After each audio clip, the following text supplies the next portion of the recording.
name is Kim Coventry, and today I'm going to do a video on how much water you should be drinking and also the quality of the water that you're drinking. So if you haven't had a chance to check out my other videos, please do at FitKimTV on YouTube. Also go to my blog. I have other articles and recipes on nutrition and fitness there as well. So what gave me the idea for this is I had someone on my Facebook page made a comment and asked how much water they should be drinking, especially if they're an active person.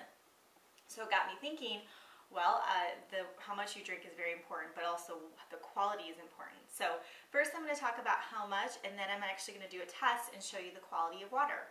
So as far as how much, what I generally use as a rule of thumb for my clients and myself is to drink half of your body weight in ounces. So if you weighed 120 pounds, you would drink 60 ounces of water.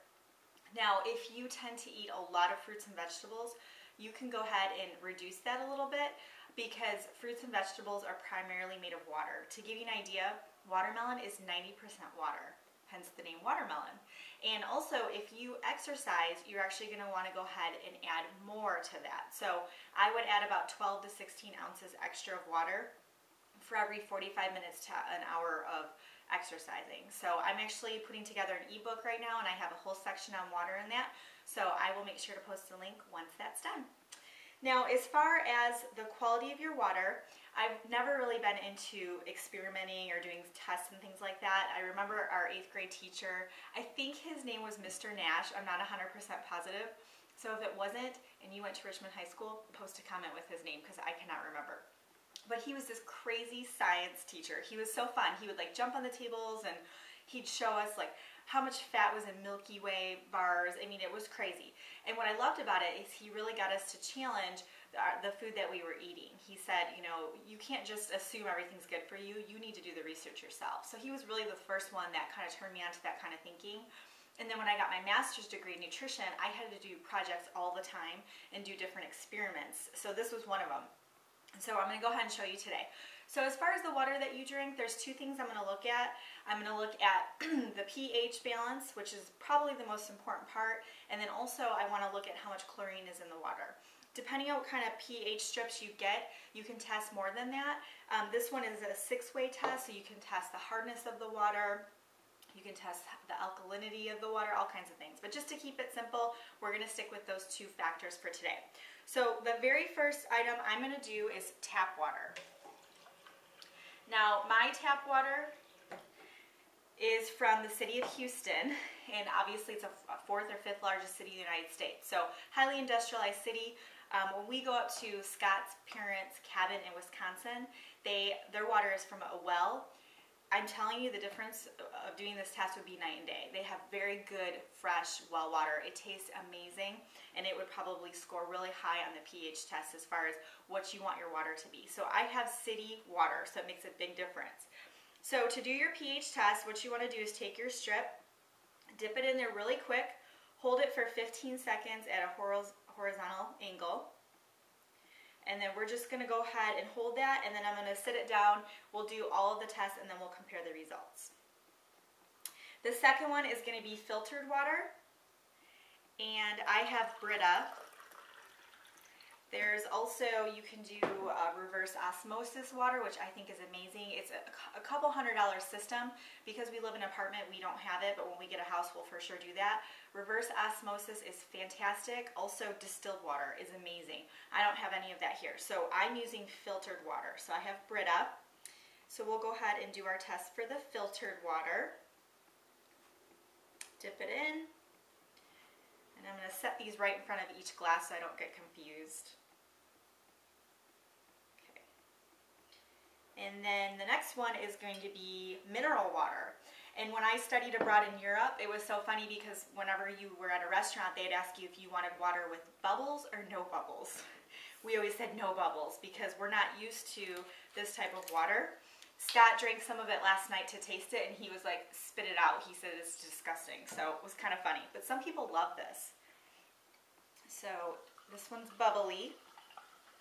And this is mineral water. This is from Italy. And then last, I just have some spring water, bottled water. And have you ever heard people say, oh, bottled water is just tap water? Well, this test will be able to show you that. So for our mineral water, we're going to go ahead and test that. Now with the pH strips, you can actually test your urine and your saliva. It sounds kind of gross, but you can test it to find out exactly how alkaline or acidic your body is. So I'm going to do a video on that in the future. One of the classes I took for my master's degree was amazing. He explains exactly what all of that means, where your body should be at, and it can actually tell you if your body is on its way to having some type of disease. Because really, once you have a disease, you don't know about it ahead of time usually. It just, you know, all of a sudden you're finding out you have high blood pressure or something like that. So I'll be doing that soon. And then our last one is our spring water. So we'll let that dry out. So the very first one, I'm going to go ahead and compare the test. We had, first one was tap water, and it is showing 0 chlorine in it, which is very good. You don't want chlorine in your water. And then on the pH scale, it's about a 7.8. Now you actually want it to be closer to 7. 7 is neutral. Anything over 7 is alkaline. Think of soap and suds. Anything below 7 is acidic. So think of lemons, you know, that sour, bitter taste. That's acidic. So you don't want it to be too far from the 7. So this actually is a little bit high. You want to be as close, probably 7, 7.2. So that one I would say did not pass the test on my standards. Now we have the Brita filtered water. This one is 0 on the chlorine scale, and then it is a 6.8. So this one's a little bit acidic. Again, I would like it closer to the 7. So better than the other one, better than the tap water, but again, it's still not quite that 7 pH that we want. Now we have our mineral water. This one's very bright, clear colors. This one is 0 on the chlorine, and then it's even below, as low as the pH shows on here, which is 6.4, it's right there. So this one is actually acidic. And then the last one is our spring bottled water. This one has 0 chlorine, so all 4 didn't have any chlorine in them, which is good. This one is about the same color yellow as the mineral water, which means very low on the pH as far as the scale, and it's in the acidic category. This one looks like it's 6.4 below, so again, acidic. So out of all of them, I'd have to say the one closest was probably the filtered Brita water. So I'd be really curious to see what distilled water would come at, because that's supposed to be very, very good, or reverse osmosis. So if you have either of those, distilled water or reverse osmosis, please try this out. It costs maybe $10 for this kit. Test out the water, post a comment, or maybe you know if you've done it before and you know what the results are. I'd be really interested to know what that is. So that's it for today. I hope that gave you a little information on what's in your water.